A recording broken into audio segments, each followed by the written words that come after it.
Welcome back to Toffee Booze, your source for all things Everton. I'm Ollie Hayes, and today I'm here to bring you my extra time match review for Everton nil, Aston Villa 1, our narrow defeat yesterday against Aston Villa at Goodison Park. So yeah, let's get straight into it. I'll start with my pre-match thoughts. I was quietly confident going into the game actually, and I thought we could do something. With that new manager bounce, everyone talks about a new manager bounce in the Premier League.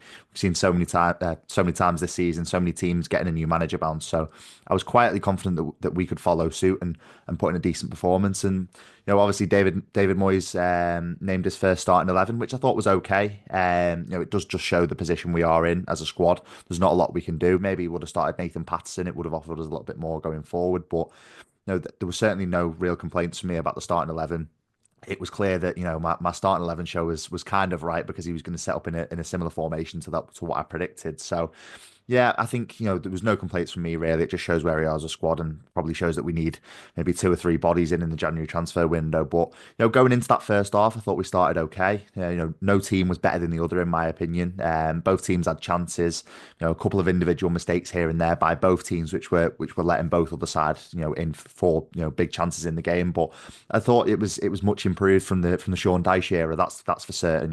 We were actually trying to make passes of play, trying to go forward, create chances. Dominic Calvert-Lewin was unlucky not to hit the target with his one off his chest, narrowly going past Aston Villa's bottom left-hand post. But yeah, that being said, I don't think either team was much better than the other going into that half-time break. Obviously, as I said before, DCL unlucky not to score, but also Ollie Watkins was very unlucky not to score as well from that Ashley Young back pass. So I think it was pretty even going in at half time. I think 0-0 was probably the fair result. It was a pretty even game, and we did look a lot better than we have done in recent weeks, especially when we're playing at home. Under Sean Dyche, it became so turgid, the football, playing long ball, not getting many chances at all. So it's clear to see that there was improvement in the 2 days that David Moyes has had to train the team. It's not going to happen overnight. Villa are a decent side, but we definitely look better. It just still feels like we lack that little bit of confidence on the ball to really have the cutting edge and make chances, more free flowing. But that second half coming out for the second half, we started a little bit slow, didn't we? I think that's one characteristic of the Everton squad at the moment is we tend not to start very well in second half. It does take us a little bit more of a while to get going, and an individual error from Jared Branthwaite, which gave the ball to Morgan Rogers, who one pass caught on the ball straight through to Ollie Watkins, and he scores with his first touch there. And that's what quality teams do. Unfortunately, they do punish you when you lackluster on the ball in midfield. One pass can cut you open, and that's what a top team can do. And obviously, Ollie Watkins in decent form. He wasn't going to miss one-on-one with Jordan Pickford for a second time in the game. So yeah, that was a little bit disappointing. Obviously, it kind of sucked the life out of us a little bit.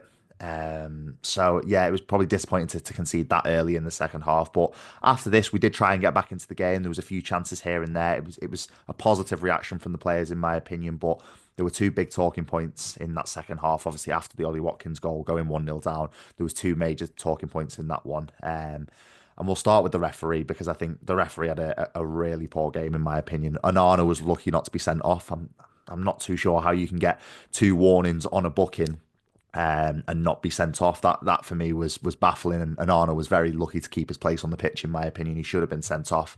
But also, if you're looking at the penalty shout towards the end of the game, the push by Morgan Rogers on Jesper Lindstrom, which completely hampers him from making the header. It was a free header at the back post.